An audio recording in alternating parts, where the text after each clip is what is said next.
What if I told you that hidden inside the golden palaces of ancient Egypt lived men whose names were never carved in stone, men who were painted, perfumed, adored, and yet completely erased from history?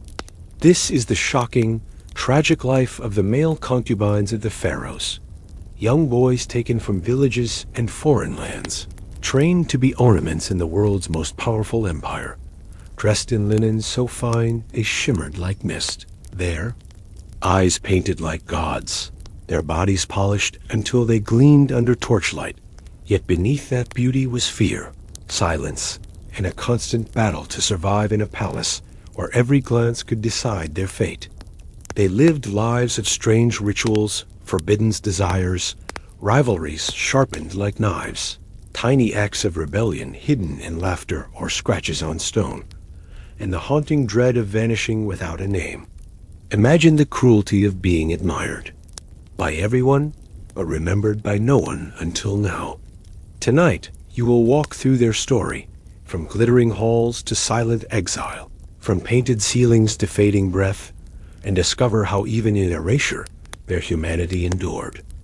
The tragic life of a male concubine in ancient Egypt is not something you will easily find in the glossy pages of school history books or the neat rows of museum plaques.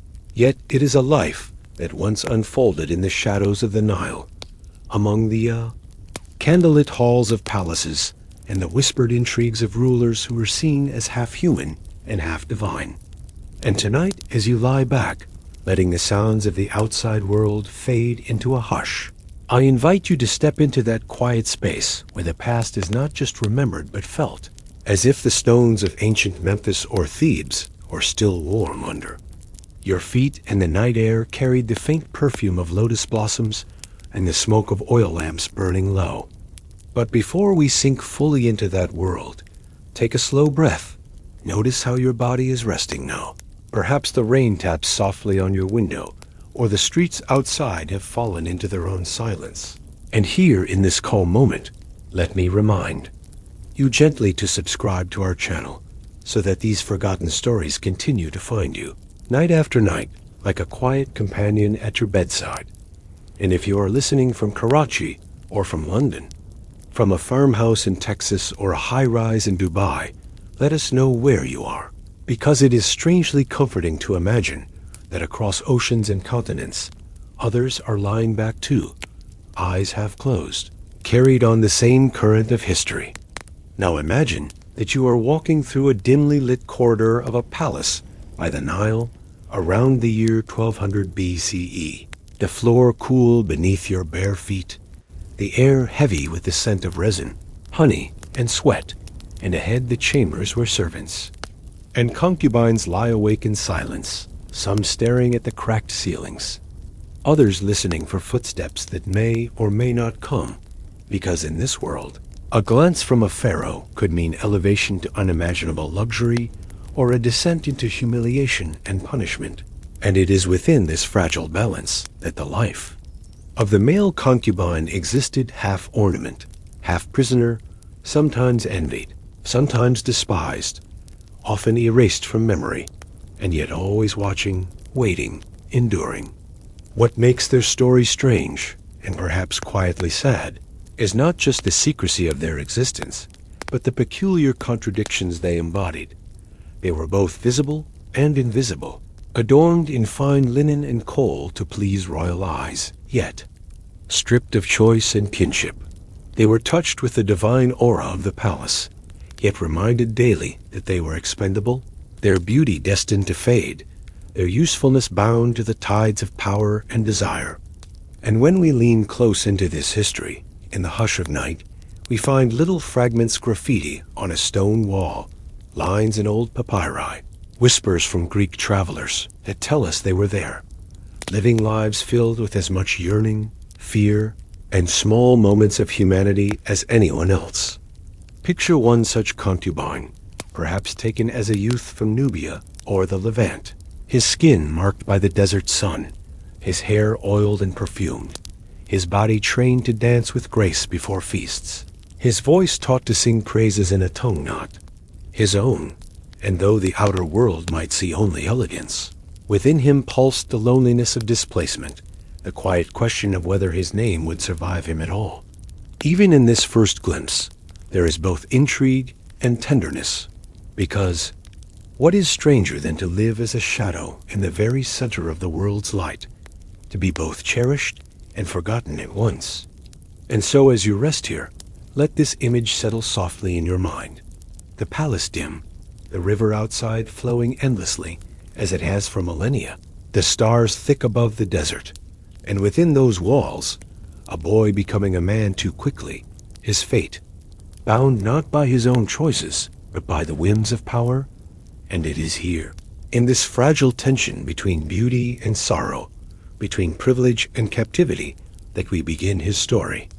A story that only deepens as we move forward, where secrets of ritual, fragments of strange daily customs, and the slow unraveling of a life lived in silence will unfold like the turning of papyrus scrolls by lamplight, one by one dot when you drift.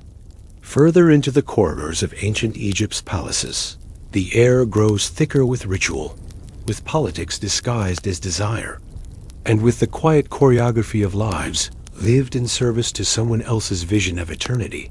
For a male concubine's existence was rarely his own, and yet every breath he took echoed through the strange geometry of a world built to magnify one man's glory. Picture him rising at dawn, before the royal household stirs, the first rays of the sun sliding down the gilded columns, his body already washed in the waters of the Nile at a private bank where servants had led him under guard, the water cool and silver against his skin. Priests murmuring hymns to Ra, as his form was prepared not for war or farming like most men of the kingdom, but for ornamentation and presence, for he was meant to be as polished as the alabaster jars and as carefully maintained as the temple. Statues, and yet beneath that polish was a restless heart beating in a chest that longed for something simple like freedom of movement, or the chance to speak his own thoughts without fear. The historians tell us that Egypt's royal courts prized beauty in all forms, and that the line between the sacred and the sensual was often blurred.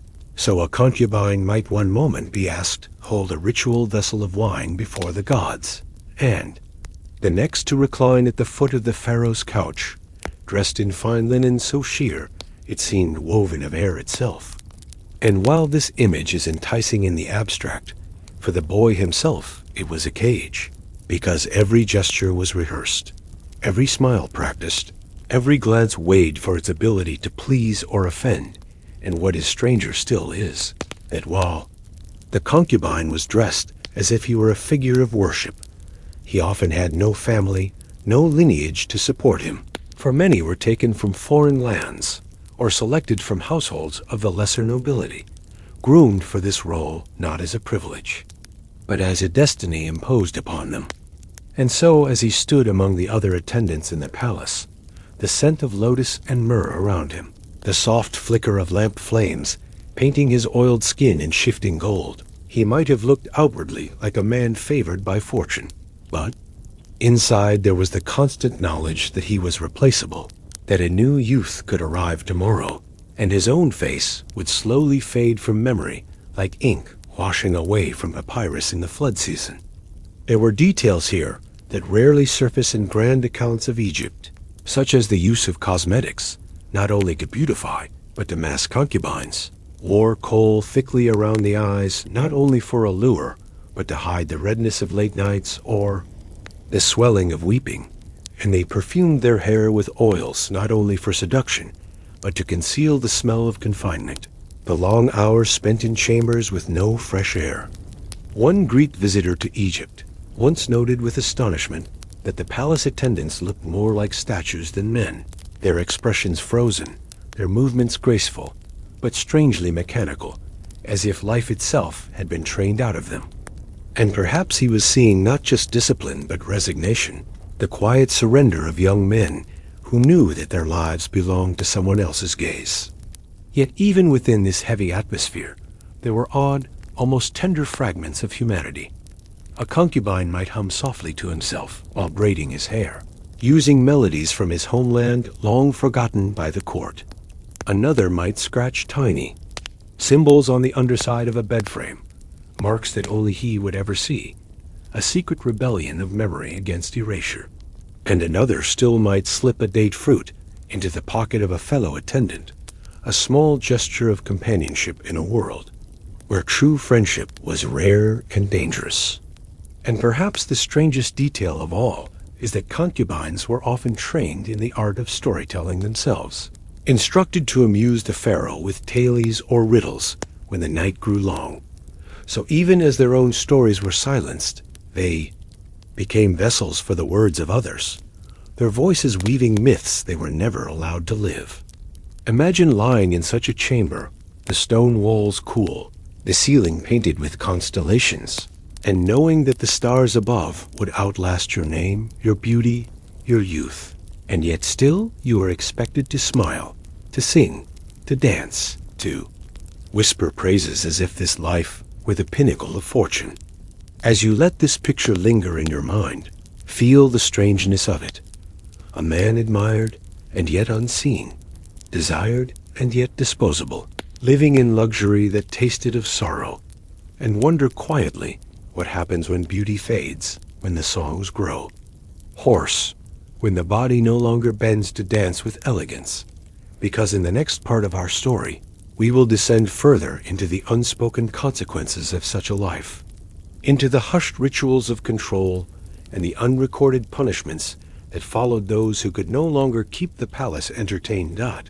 As the night stretched longer in the palace chambers, a male concubine began to learn that his life was not measured by years or even by seasons, but by the shifting moods of those who ruled. And the silent rules of survival became almost invisible laws carved into his bones. Never meet the pharaoh's gaze unless invited. Never speak too quickly. Never allow exhaustion to show. And never, under any circumstances, forget that you are both ornament and property, a paradox that weighed heavier with each passing day. For though the soft cushions of the bed and the scent of incense could create the illusion of comfort, beneath it all was the constant pressure of uncertainty. And uncertainty is the heaviest chain of all. Imagine him lying on a bed in a chamber painted with scenes of the afterlife gods weighing souls on golden scales, priests offering incense to Osiris, and knowing that the same afterlife promised in those images might never comfort him. For he was not here as a priest or a warrior or a scribe, but as a body borrowed by power, a body expected to remain supple, beautiful, and compliant, as if he were a vessel more than a man.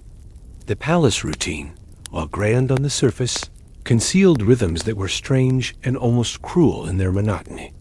Dawn baths scented with lotus, oiling of the skin by attendants, who themselves were often silent prisoners of circumstance. Endless drills in graceful walking, speaking, singing, smiling, until his gestures were no longer his own, but the court's property, rehearsed like a script that played on repeat each day. And while the outside world labored in fields, baked bread, and chanted in temples, he drifted in a different orbit, one in which he was neither free nor fully enslaved, but suspended in a twilight of identity, belonging nowhere but in the shadow of the palace walls. The historical fragments suggest that when concubines aged or lost favor, they were often quietly reassigned to lesser households, or worse, consigned to temples where their once celebrated presence was reduced to silent service, sweeping floors, or grinding herbs for incense, their memories of silk cushions and perfumed oils fading like dreams after waking. And here lies the bitter truth. Their luxury was never theirs to keep, but only lent, conditional, fragile as glass. Stranger details emerge when we peer closely at the scattered records. Papyri hint at secret rituals where concubines were required to remain silent for entire days as a form of discipline, their mouths bound not by rope but by expectation. A silence so deep that even their breathing seemed too loud.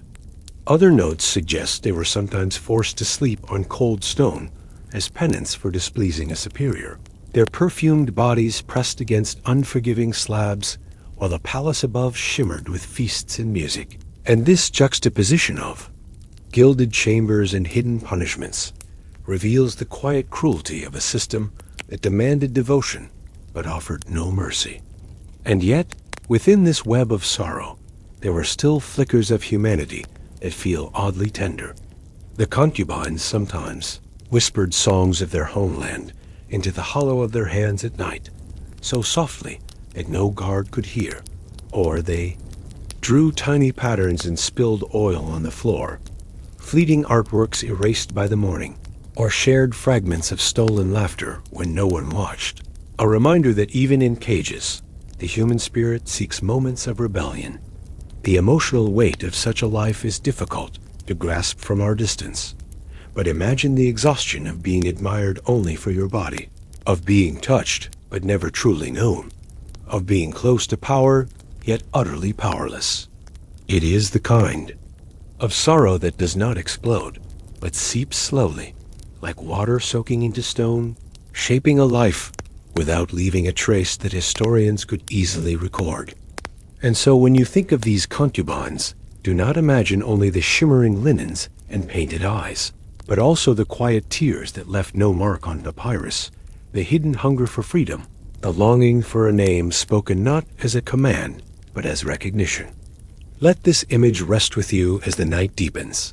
A figure lying in a darkened chamber, stars painted above him, the Nile whispering outside the walls, his breath slow and steady, his future uncertain, his heart a mixture of fear and hope. And as we move into the next part of this story, we will step even deeper into the shadows, into the secret politics and dangerous rivalries that unfolded not on battlefields, but in the intimate spaces of the palace, where affection and betrayal were as closely intertwined as the reeds. Along the river's edge dot by the time the torches guttered low in the palace corridors, and the world outside had surrendered to the cool embrace of night, the male concubine often found himself caught not only in the silken folds of his role, but also in the hidden currents of palace politics. For in Egypt, power was never simple, and desire was never free of consequence. And here in these shadowed chambers, alliances and rivalries were woven as tightly as the linen wrappings that bound the dead for their journey to the afterlife. Except these wrappings were invisible, and they bound the living. To imagine his life fully, you must picture him sitting in a gilded chamber while musicians play faintly in the distance, their harps and flutes carrying through the walls.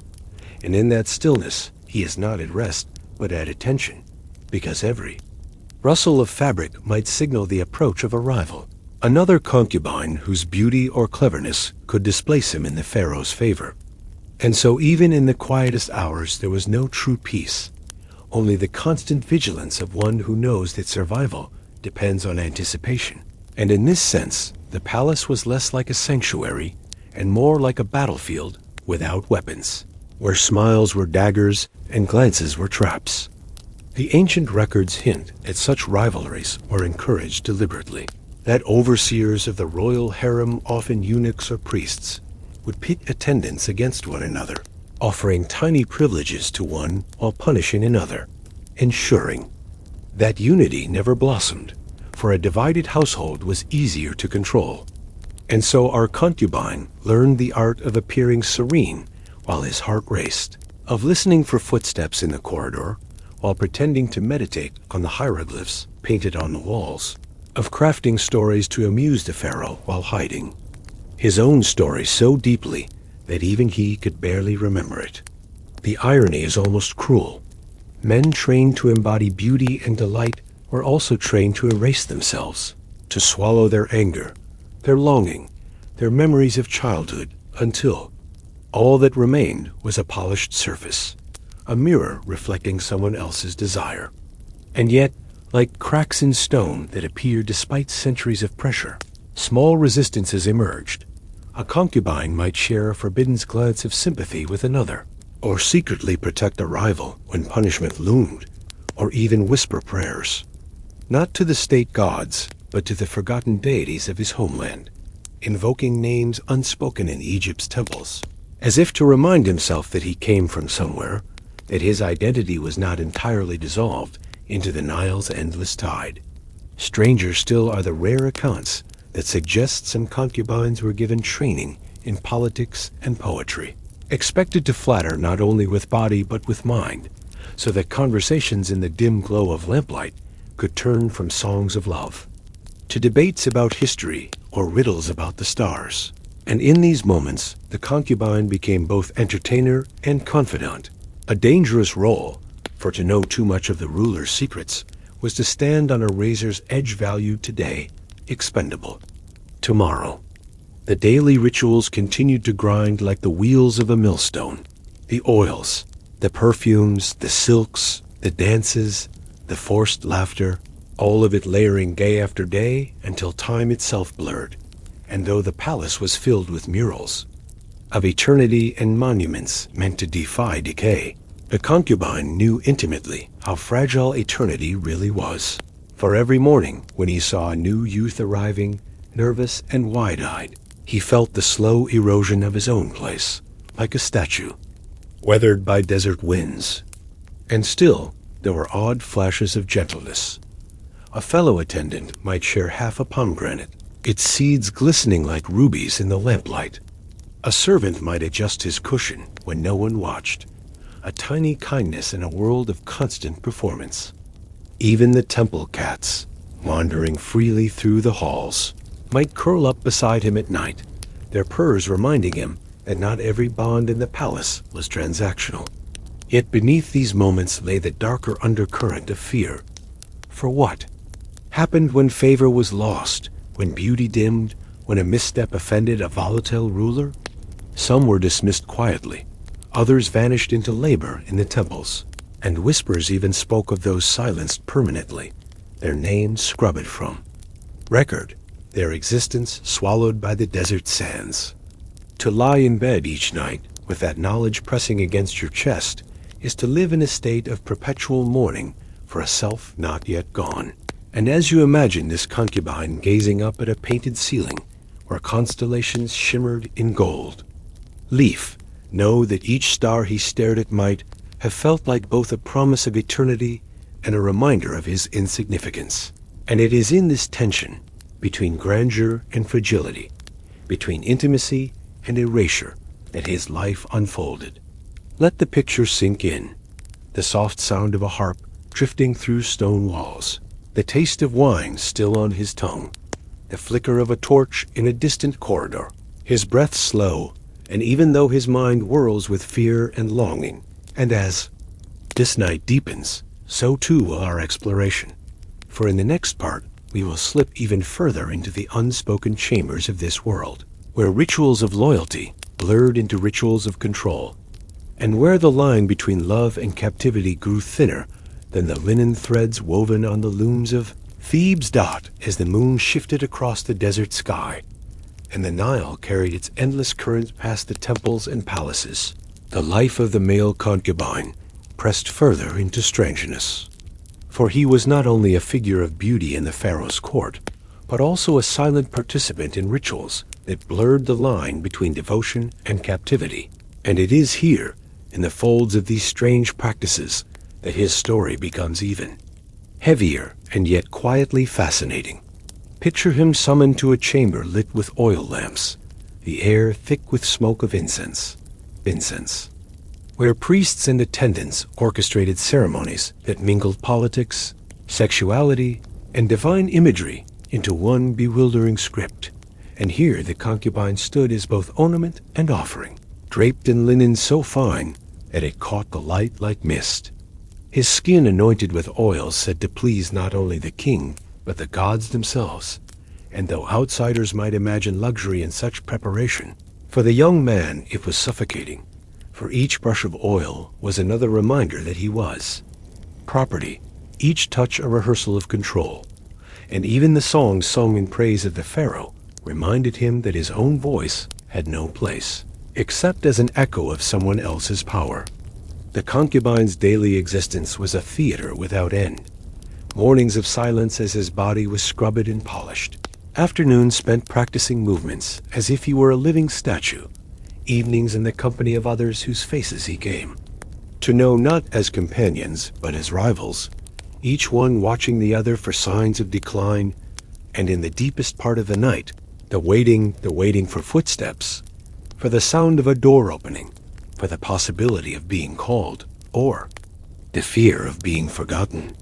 Historians often gloss over the details of this waiting, but waiting itself was a form of torment, for to wait without certainty is to live in a state of suspension, where each hour stretches and every sound becomes a potential omen. And so the concubine's mind wandered in ways that reveal fragments of humanity rarely captured in stone. He might imagine the fields beyond the palace, the scent of fresh bread baking in village ovens, the laughter of children by the riverbanks, things he himself could no longer touch. He might whisper the name of his mother under his breath, knowing no one would hear. He might trace invisible hieroglyphs on his thigh, prayers to forgotten gods or fragments of songs from his childhood. What makes these glimpses so poignant is that they are almost invisible in the record, like the faint outlines of erased ink, yet they remind us that beneath the ritual there was still a human heart struggling to beat with its own rhythm. The darker side of these rituals is worth noting.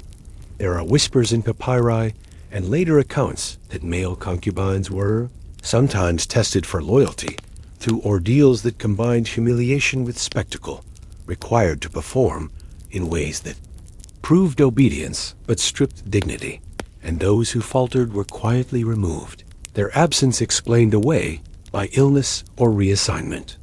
Such tests ensured obedience, but also kept the concubines in a constant state of fear, their smiles masking trembling, their eyes lowered not out of reverence, but survival. Yet even within this heavy world, strangeness mingled with humor some. Fragments suggest that attendants, when alone, mocked the priests by mimicking their solemn rituals, turning sacred gestures into silent comedy to make one another laugh. And these moments of rebellion, though fleeting, gave them the strength to endure another day. Imagine them stifling giggles while sweeping incense ash, or inventing secret nicknames for the cats that roamed the halls, or turning the act of oiling each other's hair into a small ceremony of kindness, unrecorded but real. And so the life of a concubine in ancient Egypt was not only tragic but layered, a mixture of glittering display and hidden sorrow, of oppression and tiny bursts of humor, of beauty used as currency and humanity struggling not to vanish. As you hold this image in your mind tonight, the soft glow of lamps, the faint murmur of distant music, the quiet figure sitting alone on a cushion, his eyes fixed on shadows that seem to stretch endlessly, know that in the next part we will move deeper still into the politics of secrecy and the strange power concubines sometimes held in ways invisible to history. Power that could protect them for a time, but could just as easily turn into the sharpest of traps. As the days turned into weeks and the weeks into seasons, the life of the male concubine deepened into a labyrinth of secrets and silences. For in the hidden architecture of the palace, his role was never only about beauty or companionship, but also about control. For those who ruled Egypt understood that intimacy was a form of power, and by binding young men to the throne through rituals of service and dependence, they created both ornaments and spies, vessels of devotion, who could be observed even as they were made to observe. And here, our concubine's story becomes even more entangled. For while he was trained to be pleasing in movement and voice, he was also expected to listen, to notice, to carry fragments of overheard conversations back to those who held real authority. Imagine him seated quietly at the edge of a chamber while priests debated offerings or generals whispered of campaigns, his face serene, his hands folded as if in reverence, and yet his ears catching every word, storing them not for himself, for the one who owned his presence. And in this way, he became both invisible and dispensable, a paradox that granted him a fleeting shadow of influence, even as it reinforced his captivity. Historical hints suggest that concubines sometimes became confidants, entrusted with secrets that could topple rivals. And in such moments, their existence hovered on the edge of danger, for to know too much in the pharaoh's household was to carry a weight heavier than chains, and a wrong word, an unintended glance, could end a life in silence. It is a strange thought that a figure so often erased from official records could, for a time, shape the currents of politics, bending fate not through armies or decrees, but through proximity, through being near enough to hear a whisper in the night. And yet this fragile influence came at a cost. The concubine lived in constant fear, his stomach tightening each time his name was called, never certain if he would be rewarded with gold trinkets or punished with exile, whether the smile he was asked to give would preserve him or condemn him. In the quietest hours, when the palace had stilled and the Nile moved like black silk under the stars, he might lie awake, replaying each moment of the day, each word he had spoken, each gesture, searching for mistakes, wondering if tomorrow would bring continuation or erasure. The loneliness of such a life cannot be overstated, surrounded by others, yet never free to speak openly, dressed in finery, yet never able to claim ownership, admired yet never loved.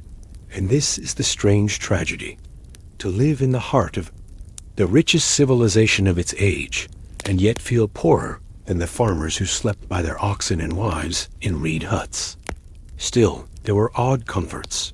The concubines developed silent languages of glances and gestures, subtle tilts of the head, or shifts of the hand that carried meaning only they could understand, ways of saying "I see you" in a world that demanded their erasure. And these small acts of recognition, though invisible to history, carried them through the endless rituals. Humor too slipped in quietly. One papyrus fragment, though vague, seems to mock the stiff way attendants were required to walk, suggesting that in private they exaggerated the movements until they laughed so hard they wept, the laughter both rebellion and release. Yet beneath the surface, the darker currents always waited. The overseers reminded them constantly of their disposability, that beauty faded, that obedience was the only true shield, and that affection was a currency that could be revoked without warning. Picture him now in his chamber, the painted eyes of gods staring down from the walls, the flicker of lamplight making the figures dance across the plaster, and within that golden glow he sits utterly still, rehearsing silence, rehearsing survival, his breath steady but his mind turning, wondering if he will live to see the day when his reflection in the water no longer matches the face that others desire. And as this scene softens in your mind, as if you too are lying beside the Nile with the sound of water moving endlessly, remember that the next part of this story will take us even deeper into the hidden underworld of the palace, into the punishments and disappearances that haunted these men, and into the quiet ways they tried to carve meaning from lives designed to forget them. The deeper one travels into the hidden chambers of Egypt's royal palaces. The more the silence itself begins to speak, for silence was the concubine's most constant companion, a silence trained into him with every ritual, reinforced with every gesture, and sharpened by the ever-present threat of disappearance. For in the margins of history, there are hints that not all concubines lived long enough to fade gracefully into obscurity. Some simply vanished, erased so cleanly that no papyrus dared write their names, and no whisper risked recalling their faces. To imagine the terror of such erasure, you must picture him walking through a corridor lined with painted gods, the floor cool beneath his bare feet, the oil lamps flickering shadows that seemed to reach like hands, and suddenly noticing that the cushion once occupied by another companion is empty, his absence explained away with a vague murmur of illness or exile, but never spoken of again, as though memory itself were forbidden. This was perhaps the cruelest punishment of all, not death, for death at least is a finality acknowledged, but oblivion, the stripping away of identity until a life lived in the heart of grandeur was as nameless as a grain of sand carried into the desert wind, The concubine knew this possibility well, for each day he watched the eyes of overseers and attendants, searching for flaws, an unsteady movement, a faltering smile, a body no longer supple with youth, and he knew that these small betrayals of time could mean the beginning of his erasure. The punishments themselves were varied and quietly brutal. Some were confined to cold stone chambers where they lay for days without company, their bodies aching against the hard floor while the music of feasts drifted faintly from above. Others were sent to temples under the guise of piety, condemned to grind incense or carry water, their former lives denied them, their beauty wasted in obscurity. And whispers tell of darker fates still, those whose names were not only forgotten, but deliberately destroyed, their likenesses scratched out from wall paintings, their belongings burned, their memory treated as dangerous as treason. To live with this knowledge was to exist in a constant state of mourning for oneself, grieving the possibility of a future that might never arrive. And yet, within this darkness, strange flickers of humanity survived. For even as the palace sought to control every aspect of their being, concubines created small worlds of resistance. Some carved tiny symbols into wooden bed frames, marks, invisible unless you searched for them. Some whispered prayers to minor gods of the desert, deities the priests considered unimportant, but which offered them secret comfort. Some even formed fragile bonds with servants, who risked slipping them extra food or water, tokens of kindness in a place where kindness was rare. It is almost humorous to imagine, and yet deeply human, that in such an environment of control, the concubines invented ways to amuse themselves, mimicking the stiff walk of overseers, or pretending to be statues when guards entered, freezing so perfectly that laughter only erupted when the danger had passed. Still, the weight of tragedy pressed heavier than any moment of humor could lift, for each concubine knew his days were numbered, not by illness or war, but by the slow erosion of favor and the relentless passage of time. Picture him lying on his cushion, the painted stars above glowing faintly in lamplight, his breath steady as he tries to imagine another life, a life by the riverbanks, a wife, children, the smell of bread in the morning. But these thoughts are dangerous luxuries. So he swallows them down, returning to silence. And as you lie here listening, drifting towards sleep, imagine too how strange it must have felt to live in luxury that was never truly his, to be admired by all, yet remembered by none, to feel the weight of eternity painted on walls, but never promised in truth.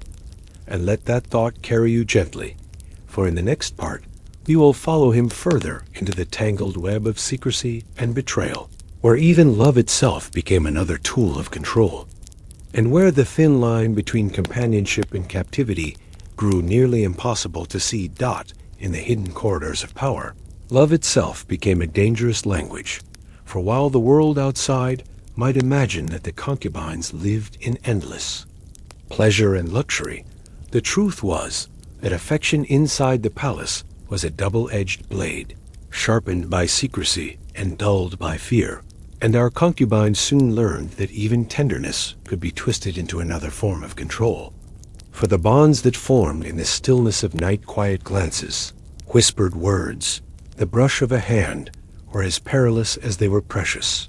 And though the palace walls echoed with hymns to gods of love and fertility, within those walls love was something rationed, watched, and at times punished. Imagine him lying on a cushion beside another attendant, the air warm with the scent of lotus and smoke, their breaths synchronized in the hush of late night, and for a fleeting moment he feels seen, not as property, not as ornament, but as himself. But even as the warmth rises in his chest, he remembers the ever-present eyes of overseers, the punishments dealt to those who dared form attachments not sanctioned by the throne. And so he pulls back into silence, his yearning trapped like a bird, in a cage, fluttering but never free. History offers only the faintest fragments of these forbidden bonds. A papyrus that warns of the dangers of private affection, a scratched mark on stone suggesting names intertwined, the quiet testimony of later writers who marveled at the strictness of palace life. Yet in these scraps, one senses the unspoken truth that love existed even where it was forbidden, that no amount of control could fully extinguish the natural pull of one heart toward another. For the concubine, such desires were as dangerous as daggers, for to be caught in an unsanctioned bond was to risk exile, humiliation, or worse, and so many learned to hide their feelings behind rehearsed laughter, to let their glances slide past as if indifferent, even while their minds raced with longing. It is strangely human, and perhaps gently humorous, to imagine the small tricks they devised to find moments together sharing tasks longer than needed so they could talk unnoticed, inventing gestures that seemed ordinary but carried hidden meaning, slipping scraps of food to one another as tokens of care. Yet these small rebellions, tender though they were, only deepened the tragedy, for they reminded the concubine of what was denied him openly, of what could never be spoken aloud. The palace, for all its grandeur, was not a place of intimacy, but of performance, and so love itself became a kind of secret performance, one acted out only in shadows, hidden beneath layers of ritual. And yet, even in such conditions, affection had a way of reshaping lives. A concubine favored for his charm or wit might rise temporarily in influence, his closeness to another granting him protection from rivals. But this protection was fragile, for it could turn into suspicion overnight, and the very bond that shielded him one day could condemn him the next. Imagine the tension of lying awake, wondering if the smile shared earlier would be remembered with kindness or resented with jealousy, if tomorrow's glance would bring a gift or a punishment. And while the official record remains mostly silent, on these inner dramas, the silence itself speaks loudly. For absence in history often means presence unspoken, stories too dangerous to preserve. Beneath the weight of this silence, the concubine continued to live out his rehearsed existence, bathed, perfumed, dressed, displayed, yet always with that quiet yearning humming like a low note beneath the melody, a yearning that transformed ordinary moments into sacred ones. The brushing of hair, the pouring of wine, the simple act of breathing beside another became charged with meaning. As you imagine this scene, picture the flicker of a lamp illuminating two faces turned slightly toward one another, the rest of the chamber lost in shadow, the faint sound of water moving beyond the palace walls, the taste of fear and longing, mingling like incense in the air. And know that in the next part of our story, we will step further into this paradox, where companionship could both sustain and destroy, and where the concubine's survival depended not only on beauty and obedience, but on the careful concealment of the most human need of all, the desire to belong. The longer the concubine endured within the gilded labyrinth of Egypt's palaces, the more he came to understand that companionship, while precious, could never fully shield him from the grinding machinery of ritual and politics. For the palace was a place where nothing was left to chance, where every gesture carried meaning, and where the rhythms of daily life were both monotonous and strangely theatrical. Imagine him waking again before dawn, the corridor still cool from night air, drifting through carved windows. His body led to the banks of the Nile, where attendants washed him in silence, the water sliding over his skin like liquid glass, and then returning to chambers where he was anointed with perfumed oils, draped in linen so fine they caught the rising light, and seated among others who mirrored him so exactly that they seemed like reflections of one another. A hall of living statues rehearsed endlessly for their role as adornments of power. Yet, beneath this performance, the concubine felt the constant pulse of dread, for the palace was not only a stage, but also a cage, and behind its beauty lurked rules enforced with quiet cruelty. Historical fragments hint at punishments so subtle they left no scars, but crushed the spirit days of isolation in darkened rooms. Meals withheld until obedience returned, words of humiliation whispered in public spaces with the concubines. Worth was reduced to nothing but a joke. And while these punishments rarely entered official record, their echoes linger in the silences of papyri, the absence of names, the careful evasions in chronicles written centuries later. And yet, amid this oppressive structure, the concubine discovered that the smallest human gestures became lifelines. The brush of fingers when handing a cup, the faintest smile exchanged in shadow, the shared sigh when rituals grew too heavy. These fragments of tenderness may seem insignificant, but to those living under constant surveillance, they were treasures, and they remind us that even in captivity, the human spirit seeks recognition. It is almost humorous to think of the tiny rebellions hidden in these lives. Concubines humming off-key songs when guards were absent, reshaping prayers into riddles, or even deliberately mismatching their gestures during practice to make one. Another suppressed laughter, little sparks of resistance against the endless monotony. But the laughter, however healing, was brief, for the shadow of erasure never disappeared. The concubine knew that one wrong move, one trace of disobedience, one glance misinterpreted could mean exile from the palace or worse, vanishing without trace. And so he lived in this paradox, beautifully adorned yet constantly afraid, admired yet utterly disposable, elevated yet erased, and this paradox seeped into every aspect of his being, until he no longer knew where the performance ended and the self began.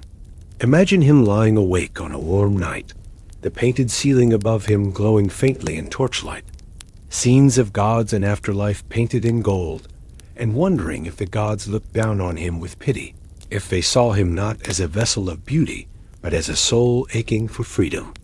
Imagine, too, the sound of the Nile beyond the walls, steady and eternal, its currents whispering of lives lived outside the palace, of fishermen, of farmers, of lovers sleeping side by side without fear, and how cruelly close those lives must have felt just beyond reach. In such nights, perhaps he whispered his own name softly, as if afraid it might be forgotten even by himself, repeating it like a charm against the slow erosion of memory. And it is here, in this tension between grandeur and invisibility, between ritual and rebellion, that the true tragedy of the male concubine unfolds, not simply that he was controlled, but that he was forced to live as though his humanity were optional, as though his very existence could be written or erased at will. Hold this image gently as you rest, a figure painted in oils and perfumes, seated among rivals yet alone, the music of flutes drifting faintly through stone walls, his eyes half closed in resignation, his heart still beating with quiet defiance. And let that image soften as we move into the next part of our story, where we will step deeper into the hidden politics of the harem, into the whispers and betrayals that made survival itself a delicate art, and where the concubine's presence, though fragile, could still bend the currents of power in ways history was never meant to remember. By the time our concubine had survived long enough to see new faces arrive and older ones fade, he had come to understand that the palace was not only a house of ritual and silence, but also a battlefield of whispers.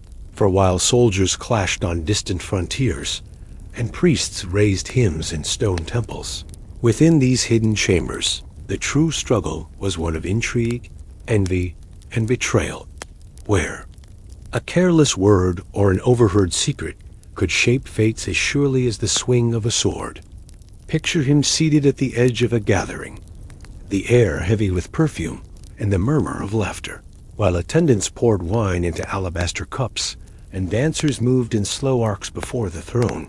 And behind those gestures of pleasure there pulsed another current, a current of rivalry, of men measuring one another with glances sharper than blades, each knowing that to rise in the pharaoh's notice meant security for a little while to slip into obscurity meant an end as silent as the tombs lining the Valley of the Kings. For the concubine, this meant living every day with the awareness that his beauty was not only currency, but also a weapon wielded against him. that every compliment might be followed by suspicion, that every closeness to power carried the poison of jealousy. And so he learned the delicate art of self-preservation. How to smile just enough to soothe, but never enough to provoke. How to share laughter that was warm, but not too intimate. How to move gracefully without seeming proud.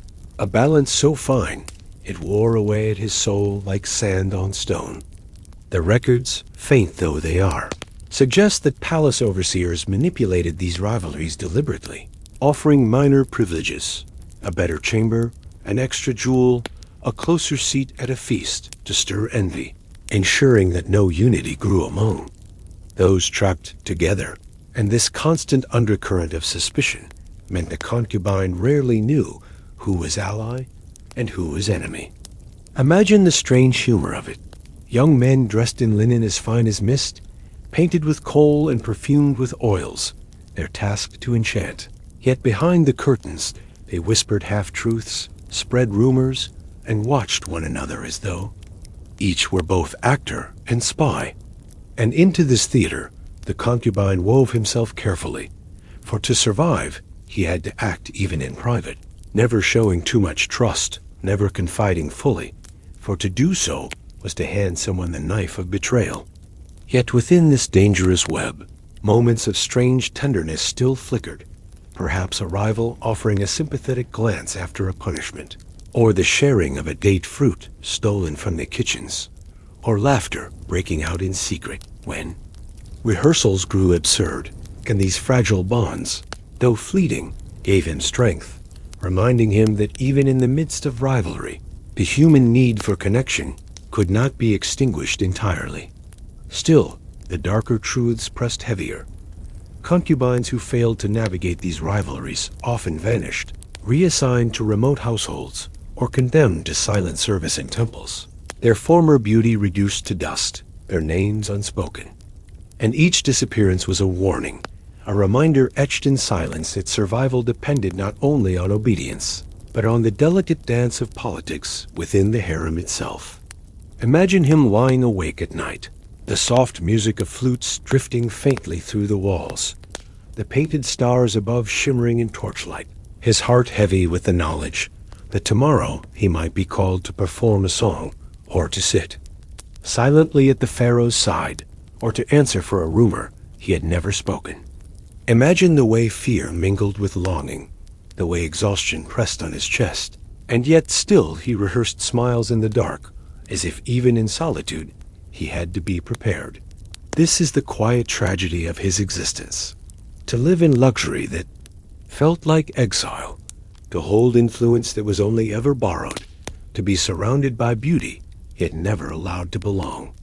And as you drift deeper into this story, into the hush of night where your own body rests, let the image settle of this young man seated among others in the glow of oil lamps, his expression calm, his spirit alert, his life unfolding in the space between admiration and erasure, and let it guide you gently into the next part, where we will descend further into the rituals of control, exploring how even the body itself became not just an ornament, but a map of power, inscribed with expectations that reached far beyond desire. The body of the concubine was more than flesh. It was a canvas upon which the palace inscribed its authority. For in ancient Egypt, every surface was decorated, every wall painted with gods and rituals, every vessel carved with symbols of eternity. And in the same way, the concubine's very form became another surface for meaning, polished and painted until it no longer belonged to him, but to the gaze of others. Imagine him seated on a low stool at dawn, while attendants applied kohl to his eyes, the thick black line extending like the wings of Horus, both to beautify and to protect against glare. Yet for him it was neither ornament nor medicine, but mask, a mark of belonging to a world he had not chosen. And as the cosmetics were applied, oils poured, linens wrapped, his body became less his own, more like an artifact displayed for worship. The rituals of care, described in fragments by scribes and hinted at in later Greek accounts, were elaborate to the point of strangeness. Nails polished with sandstone, hair braided with threads of gold, skin rubbed with ointments of honey and frankincense. Every detail measured not for comfort, but for effect, so that the concubine appeared timeless, like the statues of gods that lined the temples, eternal and unchanging, though within he felt the slow erosion of youth and the weary ache of repetition. To live as a body perfected for others was to feel the slow disappearance of one's self. For how do you remember your true face when each day it is painted anew? The palace demanded that he be flawless, and yet the palace itself was built upon flaws, cracks in stone, shifting sands, rivalries whispered through corridors. And in this paradox, the concubine existed, a figure expected to embody eternity, while fearing each dawn might bring his end. Some accounts speak of concubines being trained in posture as carefully as soldiers in drill, their spines taught to remain straight even in exhaustion, their hands instructed never to twitch or fidget, their voices schooled to remain soft and melodic, as if the very body could be rewritten into an instrument of obedience. It is almost humorous to imagine the rehearsals. Young men balancing bowls on their heads to learn stillness, or practicing smiles in polished copper mirrors until their cheeks ached. Yet beneath the humor lies tragedy, for such training was not for their own dignity, but for survival. Each perfected gesture another chain of expectation. And what happened when the body failed? When illness came, when beauty dimmed, when time could no longer be polished away with oils? The answer was silence, erasure, removal from the palace, into obscurity, as if the very existence of imperfection threatened the illusion of eternity the pharaoh wished to project. Yet even as his body was controlled, the concubine found small ways to reclaim it, scratching hidden symbols into his skin with blunt reeds that faded before overseers noticed, humming to feel the vibration of his own chest as a reminder that beneath the oils and linens there was still a living pulse, or secretly eating more than his ration when the chance arose. A rebellion against the strict diet meant to keep him slim and graceful. These small rebellions mattered, for they preserved the sense that he was more than an ornament, more than a reflection of another's desire. Imagine him now, seated in the lamplight, his skin glowing with oils, his hair heavy with perfume, his eyes outlined like a god, and yet inside him is not divinity, but quiet sorrow.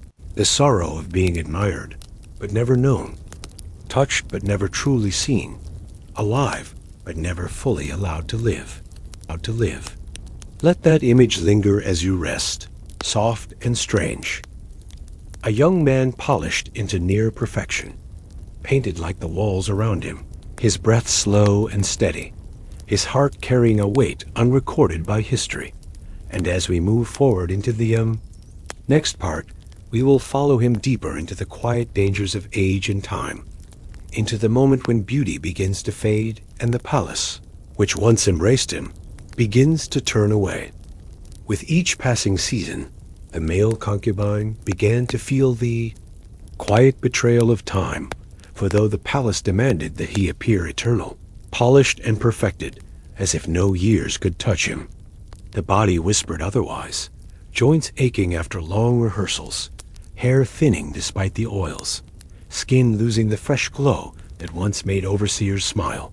And in the world of the pharaoh's chambers, where beauty was not only admired, but demanded, such changes were not forgiven but feared, as if age itself were a kind of disobedience. Imagine him standing before a polished copper mirror, the lamp flames flickering across his reflection, and noticing fine lines etched at the corners of his eyes, the slight heaviness of his shoulders after another day of ritual, and though he tried to adjust his posture, to smooth his expression, he knew that the palace had no patience for reminders of mortality. It was the cruelest irony, for Egypt built monuments to eternity, carved stone into shapes that defied decay, painted gods with unchanging faces, and yet within those monuments, the people most bound to the idea of eternity, the concubines, were punished most severely when they revealed themselves to be human. Records whisper of men quietly removed when their beauty dimmed, reassigned to temple work, or given to lesser officials as household servants. Their former lives never spoken of again, their names absorbed into silence. And for those who remained, the fear of such exile became heavier with each sunrise, until every glance in the mirror was a reminder that survival was slipping away grain by grain, like sand through a clenched hand. To soften the dread, concubines invented small rituals of their own, secret counter-rituals to the palace's demands. Some whispered prayers to Hathor, goddess of love and renewal, asking that she preserve not only their beauty, but their spirit.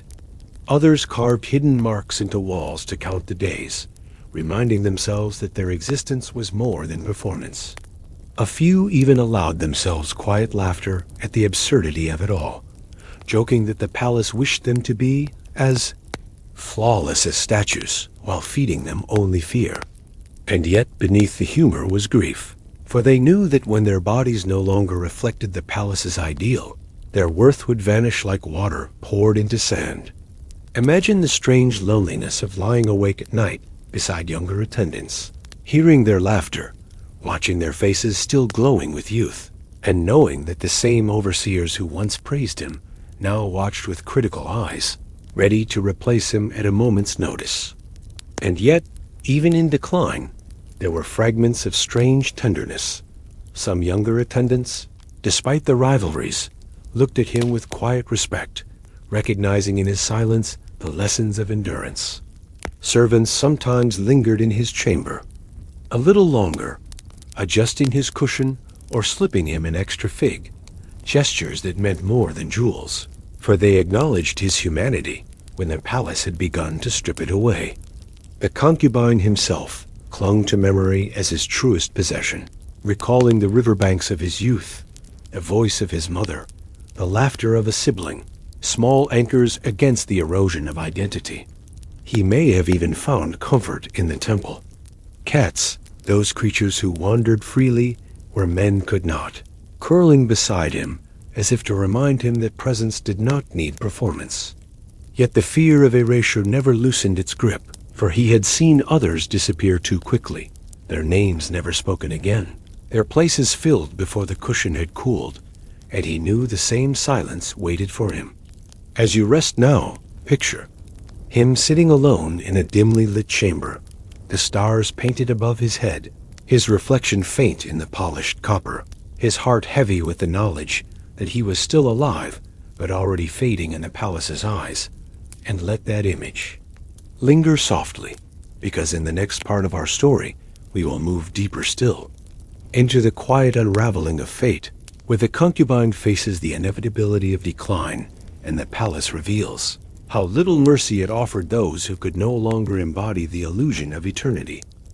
The palace never announced the fading of a concubine, for decline was not spoken aloud, but simply allowed to unfold in silence. And so our concubine found himself gradually pushed from the center toward the edges, no longer summoned as often to feasts, no longer dressed in the finest linens, his place at gatherings drifting further from the throne, each small shift a quiet reminder that his youth was slipping from the palace's grasp. Imagine him walking through the corridors, where once his arrival drew glances of admiration, now noticing eyes sliding past him as though he were already a ghost. And though no punishment was declared, the absence of notice itself became its own form of erasure, a slow unmaking of identity. The ancient world revered eternity, but eternity was reserved for gods and monuments, not for the fragile beauty of men whose lives had been polished into ornaments. And so the concubine lived, with the cruel knowledge that he had been trained to embody perfection, only to be discarded when perfection faded.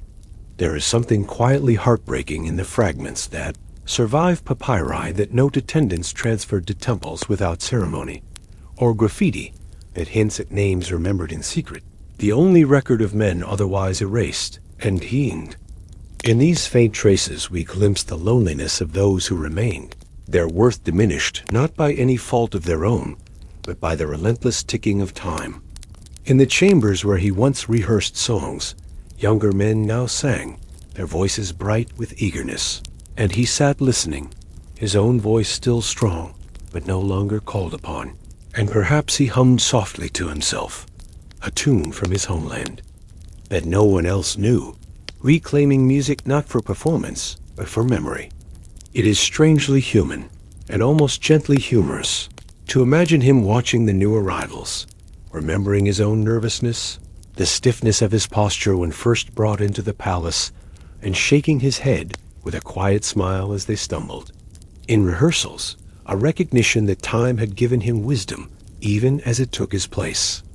Yet wisdom was not a shield, for the palace did not value what he had learned, only the illusion of youth that could never last.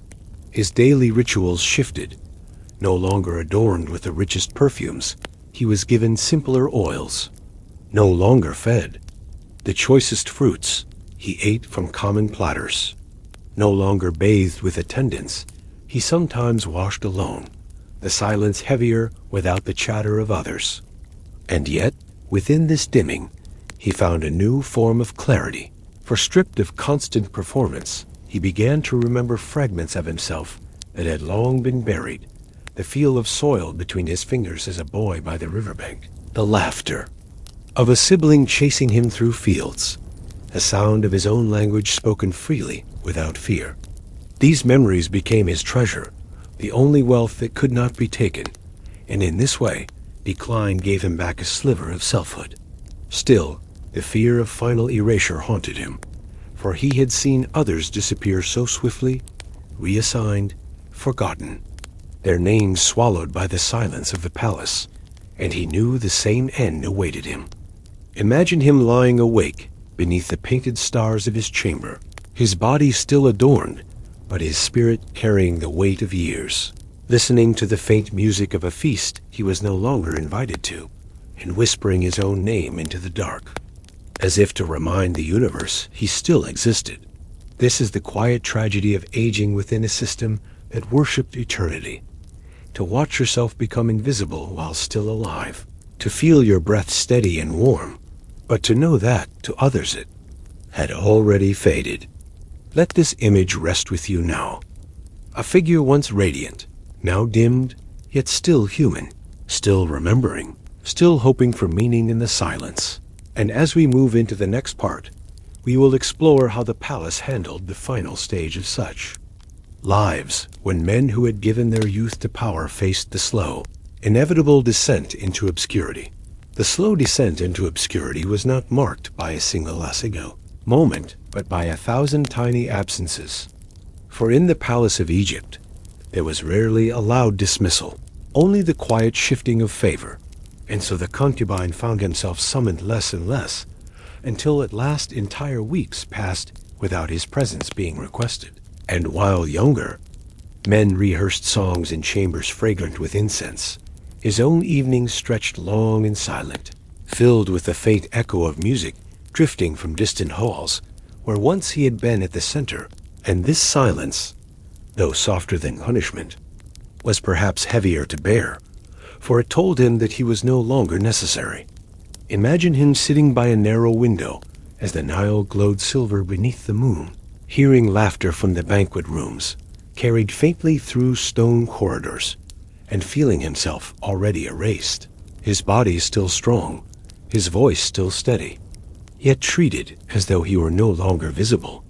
The palace, so skilled at magnifying beauty, was equally skilled at concealing its decline, and concubines who aged or fell from notice were not acknowledged but gently pushed aside, their presence absorbed into the machinery of ritual, reassigned to tasks that seemed noble on the surface, but in truth stripped them of dignity. Temple service, assisting in ceremonies, carrying vessels, grinding incense, preparing oils for those who had once been equals, all the while knowing that their own place had been quietly filled. The cruelty lay not in violence, but in indifference, for indifference erodes the spirit as surely as a chisel wears away stone, and the concubine felt that erosion in the way servants no longer bowed. To him, the way overseers gave instructions without warmth, the way laughter passed by him without pause. Yet within this erasure were strange and tender fragments. Some temple priests, less concerned with beauty, treated him with unexpected kindness, offering him rolls and chants, allowing him to rest longer between duties. And though these gestures did not restore his former life, they gave him a sense of being seen again, not as ornament, but as a man.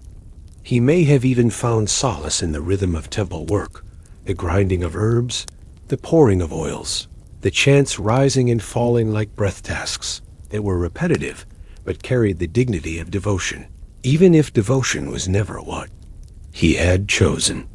Still, memory haunted him, for each time he saw the younger concubines passing, painted and perfumed, their faces bright with the eagerness of youth, he remembered himself in their place, and the ache of loss returned sharper than faint tears. Any punishment. It is almost humorous, in a quiet way, to imagine him offering them advice, warning them softly not to stand too stiffly, not to let fear show in their eyes, and watching them nod politely before forgetting, as he once had, convinced that youth could last forever. Such humor was tinged with sadness, but it gave him purpose, a faint echo of mentorship in a life designed to erase individuality. At night, when his duties were done, he sat alone with memory as his only companion, whispering names from his homeland, recalling faces long gone, clinging to fragments of identity the palace could not strip away. And still, the fear of final erasure lingered. He had seen concubines whose names were never spoken again, whose belongings were taken, whose absence was explained with silence. And he knew that this silence was waiting for him too. Picture him now, older but still graceful, seated on a simple cushion rather than a gilded chair, his skin still glowing faintly with oils, though no one admires it, his voice still carrying notes of beauty, though no one listens, his heart steady yet heavy with the knowledge that the palace no longer sees him. Picture him gazing at the stars painted above, remembering the promise of eternity, and realizing that eternity was never meant for him, only for the monuments he served. Let that image rest with you tonight, a figure fading but still human, carrying dignity in the shadows, remembering what others have already forgotten. And as you drift further into sleep, know that in the next part, we will step into the final stages of his story, when obscurity becomes exile, and the palace that once demanded his devotion allows him to slip quietly into the margins of history. Exile, when it came, did not arrive with the clang of chains or the shout of guards, but with the quiet redirection of footsteps, the subtle shifting of duties, the gentle closing of doors that once had stood open.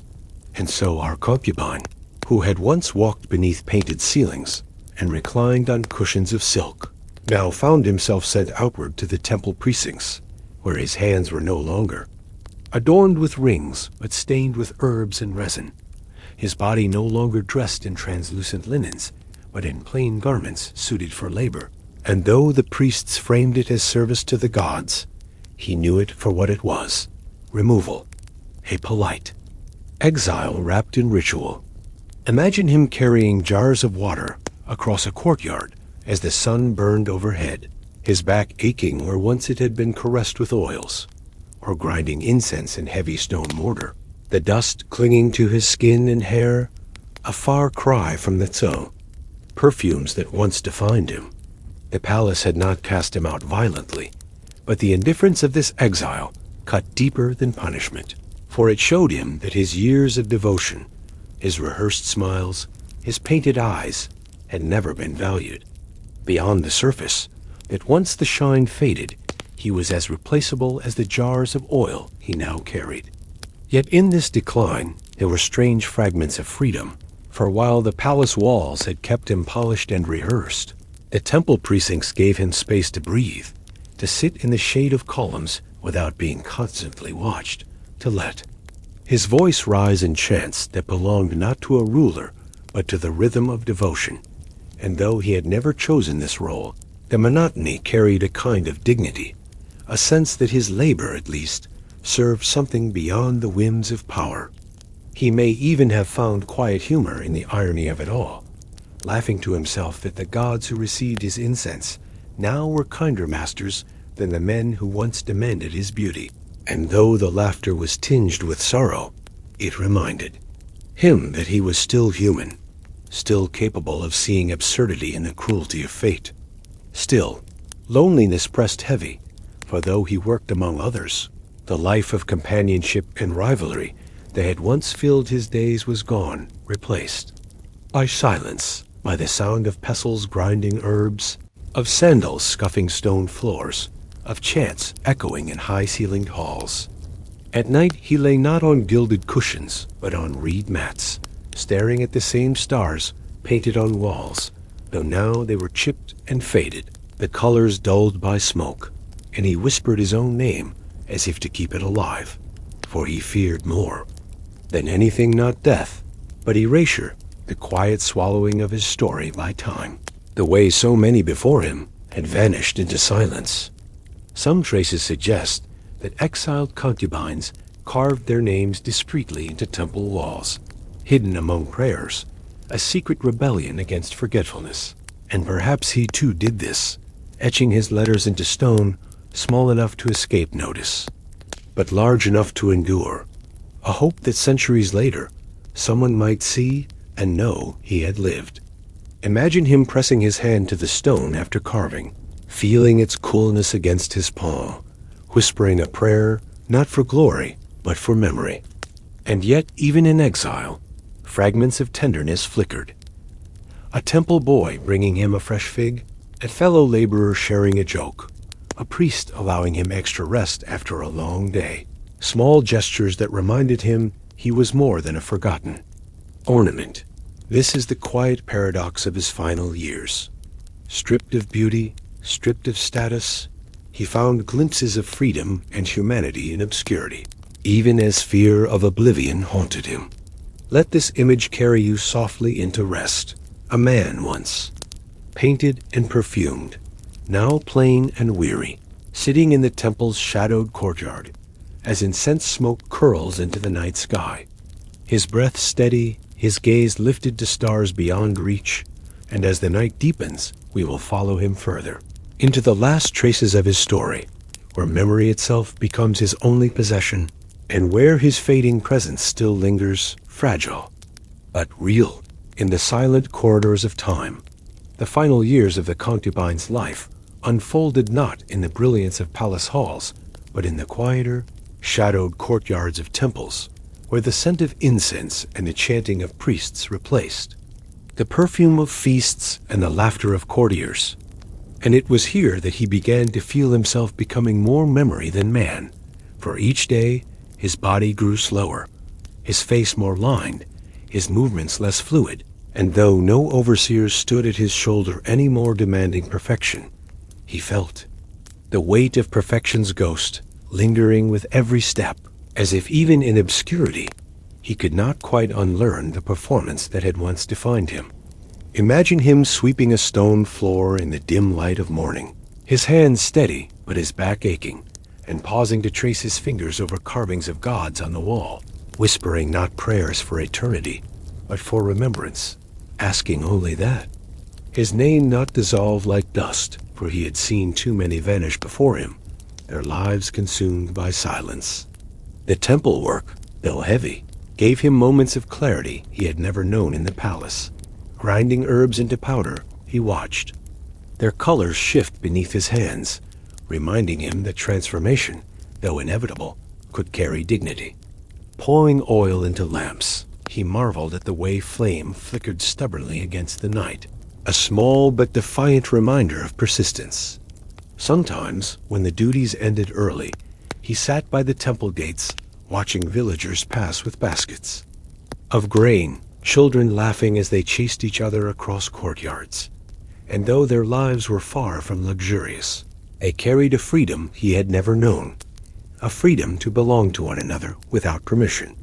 It is almost tender and faintly humorous to think of him smiling at their noise, remembering how the palace once demanded silence so severe that even laughter was regulated, and now finding solace in the chaotic joy of ordinary life. Yet the ache of loneliness never left him, for though he worked among others, no one knew him fully. No one called him by name with affection, and at night, when he lay on a reed mat, the stars above hidden by smoke-stained ceilings, he whispered his own story into the dark, as if telling it to the air, repeating details so he would not forget. The fields of his childhood, the songs of his homeland, the nights of waiting in, the palace when fear pressed heavy, the fleeting kindnesses that kept him alive. Sometimes he carved symbols into the stone with blunt tools, not grand inscriptions, but small marks hidden behind pillars, scratches that said, "I was here, I was here." Perhaps centuries later, such marks would be mistaken for random scratches, but to him they were lifelines, proof against erasure. Historical fragments suggest that some exiled attendants found dignity in this way, embedding their presence in the walls of temples, their identities woven into spaces not meant for them. And perhaps our concubine did the same, his name hidden among prayers, his story disguised as ritual. In these acts of quiet rebellion, he found his last form of freedom, the right to define himself in secret, even if no one else would read it. Imagine him sitting in a courtyard at dusk, the incense smoke rising like ghosts into the purple sky, his body weary, but his gaze calm, and knowing that though the palace had forgotten him, though history would never record him, he had preserved himself in whispers and scratches, in memory and breath. Let this image hold gently in your mind. A man who had once been painted and perfumed, now plain and lined with years, sitting in silence but carrying within him all the fragments of beauty, sorrow, laughter, and resilience that made him human. And as the night deepens, let this thought guide you softly into rest, for in the next part we will move closer still to the end of his journey, when memory itself becomes both his only possession and his final gift to the world. The last stretch of the concubine's life unfolded like the dimming of a lamp, not with sudden extinguishing, but with the slow waning of flame. And though no record marks the exact moment of his passing, we can imagine it through the fragments of silence that history leaves behind, for his world had narrowed now to the rhythm of temple bells, the shuffle of sandals across stone, the smoke of incense curling upward in fading light, and within that narrow space he carried the vast weight of memory, the only treasure left untouched by time. Picture him sitting in the courtyard at dusk, his body weary from labor, his hair silvered by years, his face lined with shadows of both sorrow and endurance, and yet his gaze calm, as if he had made peace with the fact that he lived no longer as ornament, but as witness. The palace, once so central to his being, felt now like a dream he could scarcely believe had been real. And when he thought of the gilded halls, the music, the painted ceilings, he recalled not the luxury, but the silence, not the beauty, but the loneliness, and he whispered softly to himself that perhaps exile had been a gift, for here in the temple he had been allowed at least to reclaim fragments of self that the palace had tried to erase. Still, he feared the final silence, not death itself, but the vanishing of his story, the swallowing of his name by dust and wind, and so he clung to small rituals of memory, repeating his own name each night before sleep, scratching symbols into stone when no one watched, telling fragments of his life in whispers to the temple cats that curled beside him, as though hoping they might carry it into eternity. It is almost gentle and faintly humorous to imagine him confiding to a cat, stroking its fur as he spoke of palace days, of laughter and cruelty, of feasts and punishments, of small kindnesses that had kept him alive. And though the cat could not answer, it listened, and in that listening he felt less alone. The priests, perhaps, noticed his quietness, his devotion to simple tasks, and though they did not know his full story, they allowed him space, treating him with the respect the palace had denied. For here he was not judged by beauty, but by diligence, not valued for charm, but for labor, and though it was humble, it carried a dignity deeper than ornament. Yet his body continued to fade, his hands stiffening, his breath shortening, until nights felt heavier than days, and lying on his reed mat, he stared at the cracked ceiling above, whispering to himself that though he would vanish, he had lived. He had seen, he had endured, and perhaps that was enough. Historical silence surrounds these endings, for concubines were not given tombs inscribed with their names, their burials modest if acknowledged at all, and so we must imagine his final days not as a grand departure, but as a soft slipping into obscurity, his body tended without ceremony, his name spoken briefly before fading. And yet, in this quiet tragedy lies a strange resilience, for though his story was never meant to be remembered, here we are, centuries later, piecing together fragments, whispering him back into existence, proving that his fear of erasure was not absolute.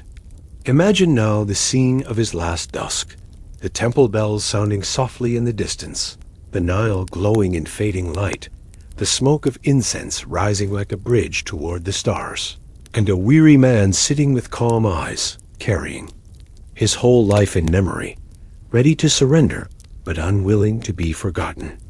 Let this image rest gently with you, soothing as you drift deeper into sleep, for in the next part of our story, we will step beyond his life, into the question of legacy, how such forgotten lives echo still in silence, and how the faint traces of their existence reveal truths about beauty, power, and the fragile dignity of being human. Death did not end the story of the concubine so much as scatter it into silence, and it is in that silence that his legacy lingers, not in monuments or inscriptions, but in the faintest traces that slip through the cracks of history. For while the kings and priests of Egypt carved their names deep into stone, the concubines who served them were meant to vanish without record, their lives consumed like offerings at a feast. Yet even erasure leaves shadows, and it is in these shadows that we glimpse what remains. Imagine centuries passing after his last breath, the temple walls weathered by wind, the carvings fading, and yet some tiny scratch he made in stone still faintly visible, overlooked by priests, unnoticed by invaders, but enduring long enough that a curious eye thousands of years later might wonder at its meaning. A line among prayers that did not belong, a mark of defiance against oblivion. His legacy lived also in memory, carried quietly by others. A temple boy who once listened to his whispered stories, perhaps told them to his own children, not as history, but as caution or wonder. A servant who once offered him kindness remembered, his face longer than the palace ever did. Even the cats he fed wandered on, their offspring prowling temple walls as living echoes of his small rebellions of tenderness. Though history did not write his name, the human heart has a way of carrying what stone refuses, and so the concubine's legacy is found less in papyri than in the universal recognition of loneliness, of longing, of the desire not to be forgotten. It is almost strange and faintly humorous to think that while the pharaoh's monuments crumble and his statues lie shattered in the sand, the concubine's true legacy may be this, that we speak of him now, that his imagined whispers reach us in the quiet of night, that his story so carefully erased has found a way to survive in the very act of remembering. This is the paradox of history. Those who sought immortality often fell to dust, while those condemned to silence sometimes find eternity in memory's persistence. Picture now the desert centuries later, wind sweeping across broken walls, archaeologists brushing dust from fragments of papyri, tourists staring at statues with cameras, and somewhere among the cracks, a faint mark in stone, a mark no one understands, yet which carries the soul of a forgotten life. The legacy of the concubine is not glory, but resonance, the way his story echoes in ours, reminding us of the fragility of beauty, of the cruelty of erasure, and of the small acts of defiance that keep humanity alive even in the darkest systems. Imagine him now not as ornament or exile, but as a voice carried on wind, saying, "I lived, I breathed, I remembered." Let that voice guide you softly into rest, for in the next part we will look deeper still at the meaning of such forgotten lives, asking how silence itself becomes a kind of record, and how the absence of names speaks as loudly as the monuments meant to last forever. Silence itself became his truest monument, for though the palaces crumbled and the papyri rotted, the absence of his name in history speaks louder than any inscription. A reminder that entire lives can be lived within the heart of power and still be designed to vanish. And yet this very vanishing tells us something profound about the nature of remembrance.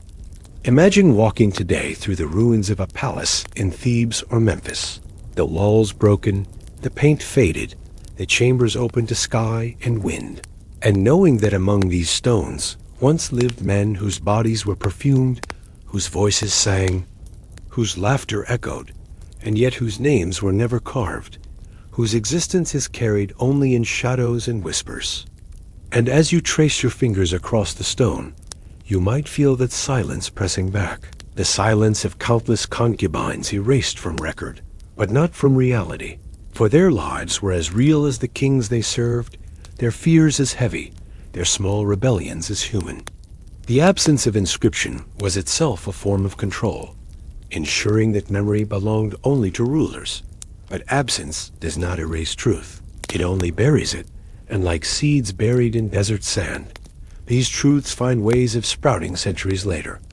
In the curiosity of historians, in the imagination of storytellers, in the recognition of listeners who hear their echo in the quiet. The concubine's life, though erased, lingers because we can sense its shape in the gaps, because silence leaves outlines, and when we lean close to the outline, we feel him there, waiting in corridors, whispering songs into his hand, scratching marks into stone, fearing erasure, but refusing to stop existing. There is something almost humorous in the irony. Pharaohs built monuments taller than mountains, their names carved in hieroglyphs to last forever. And yet today, so many of their faces are chipped, their tombs plundered, their names debated, while the nameless concubine endures in a different way, not through stone, but through resonance, through the fact that his humanity is easier for us to touch than the divinity claimed by kings. Imagine lying now as he once did, staring upward at painted stars, wondering if anyone would remember, and realizing that by listening tonight, you are remembering him, and in that remembering, he is restored. Silence is not empty. It is full of voices too dangerous to be written, too fragile to be preserved. And when you rest in silence, you can hear them: concubines, servants, forgotten women, all those whose lives filled the spaces between monuments. This is his legacy. Not marble or gold, but the soft truth that even in erasure, humanity persists. Let that thought ease your breath now. Let it calm the mind as you drift further into sleep. And know that in the final part of this story, we will bring the threads together, closing the circle gently, reflecting on how the life of one forgotten concubine opens a window into the deeper patterns of history, where beauty, silence, and memory intertwine like reeds along the Nile, bending in the wind, yet never fully breaking. Perhaps by now, as you lie back with your eyes heavy, you can feel the full arc of his life as though it has unfolded beside you.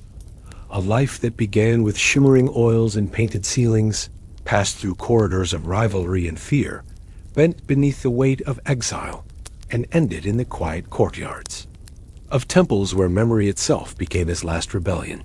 And in this unfolding, you can sense how the tragic life of a male concubine in ancient Egypt was not just about beauty or captivity, but about the strange endurance of humanity, even in places designed to erase it. Imagine him one last time, seated in silence at the edge of the Nile as the sun dips below the horizon, his reflection wavering in the water, not as the polished ornament he was forced to become, not as the exile laboring in temple shadows, but simply as a man who lived and longed and remembered, and in that recognition lies his true legacy. For while the palace worked to erase him, while the priests ignored him, while history left his name blank, tonight you have remembered him, you have walked with him, and that is the small miracle that erasure could never stop. The consistency of his life was silence trained silence in the palace, punished silence in exile, chosen silence in memory, and yet silence itself has carried his story forward. For silence is never empty.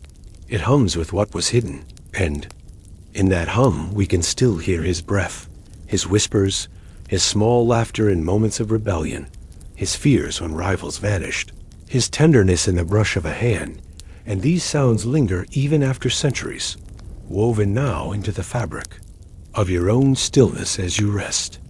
It is quietly humorous and deeply human to realize that in a world obsessed with eternity through monuments, it is the forgotten concubine who endures most vividly tonight, because eternity is not stone but remembrance, not temples but resonance, not carvings but the quiet intimacy of a story whispered across time.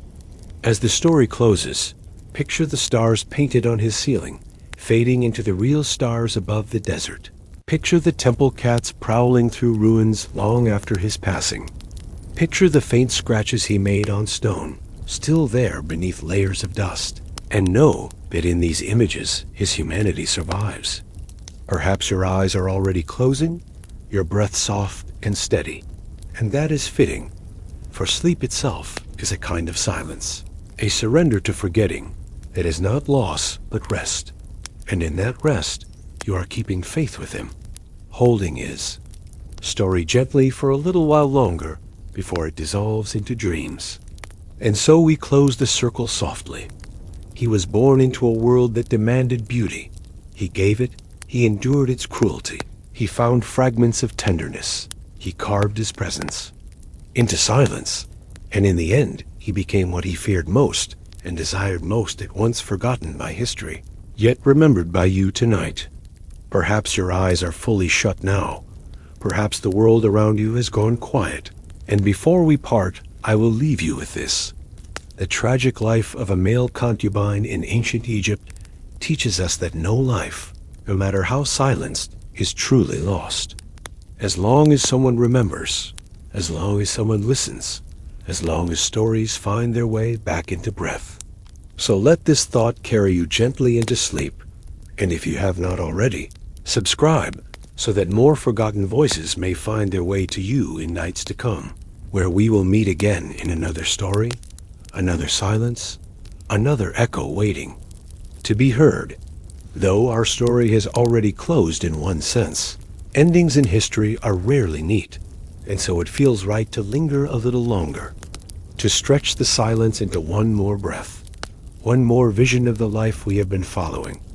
For even after death and remembrance, after exile and erasure, the concubine's story does not simply vanish, but ripples outward in ways unseen. For the world he inhabited shaped him, and he, in turn, left faint impressions on the world. Imagine centuries after his passing, the temple where he once labored crumbling into ruin, the painted stars on ceilings flaking away. Yet among the fallen stones and faded murals lies some fragment touched by his hand, perhaps a mark carved. In secret, perhaps a vessel he once polished, perhaps even just the faint wear on a threshold from the weight of his steps. And in these traces his presence lingers still, invisible to tourists, overlooked by scribes, but real, the proof that he was more than silence. His consistency was paradoxical. He lived as an ornament, yet longed to be a man. He was trained for beauty, but discovered wisdom in decline. He was erased by design, yet remembered by chance, and this paradox resonates across ages because it mirrors something in all of us: the desire to be seen, the fear of being forgotten, the small rebellions we create to preserve our truth. In telling his story, we discover not only him but ourselves, for how many of us live as performers, painted by expectation, rehearsed by duty, valued for what we give rather than who we are? How many of us whisper our names into silence at night, hoping someone, somewhere, will hear? It is almost quietly humorous to think that the concubine, stripped of freedom and denied inscription, has become a mirror for listeners across millennia, teaching us through his silence what it means to endure. And perhaps this is his true afterlife, not statues or temples, but resonance, not carved hieroglyphs, but the breath of those who recall him, not the eternity claimed by kings, but the eternity of empathy, the way his loneliness, his laughter, his small acts of defiance feel familiar to us still. Picture him now not in sorrow but in continuity, the Nile flowing endlessly as it did in his youth, the desert wind carrying grains of sand as it did in his exile, the stars above shining as they did in his last nights, and through all this the reminder that even the most fragile life leaves ripples. As you rest here, let this consistency comfort you, the consistency of breath, of memory, of humanity that refuses to vanish, and know that though his story has unfolded into silence, silence itself is full of echoes, full of voices waiting to be heard. And tonight, you have heard one. Perhaps your eyes are closed, perhaps your breathing has slowed, and that is fitting. For sleep itself is a temple where forgotten voices return, and as you drift deeper, hold softly this thought: the tragic life of a male concubine in ancient Egypt is no longer tragic when it is remembered, for remembrance is redemption, and in remembering we weave him back into eternity, not the eternity of stone, but the eternity of story. And so, in the quiet after his story, when the halls of the palace have long since turned to dust, and the incense of the temples has drifted away into desert wind, we are left with the image of a man who lived between light and shadow, between performance and silence, and who, despite being trained to vanish, found ways to endure through memory and breath. Picture him one final time, not as the ornament painted with coal or the exile grinding incense, but as a figure seated beside the Nile at dusk, the river glowing copper in the last light, the desert stretching endless around him, the stars just beginning to emerge above. And in that moment, there is no pharaoh, no overseer, no rivalry, only the rhythm of water and the slow steadiness of his own breathing, a breathing that once carried fear and longing, but now carries release. His tragedy was not only that he was forgotten, but that he was designed to be forgotten. And yet here, across centuries, you have remembered him. And in that remembering lies a strange redemption.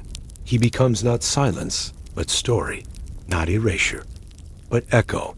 It is almost gently humorous to realize that the kings who believed themselves eternal have crumbled into sand, their monuments broken, their names debated, while the nameless concubine endures tonight in your mind, his life recalled, not as ornament, but as human, his memory alive in the quiet you carry now. Let that be his legacy, that beauty fades, power shifts, but the fragile desire to be known, to be remembered, is eternal. And in listening, you have given him what his own age denied, a place in memory. Perhaps your eyes are closing now, your breath slow, your body sinking into rest, and that is fitting, for sleep itself is the gentle mirror of his story, a surrender to silence that is not empty, but full of echoes.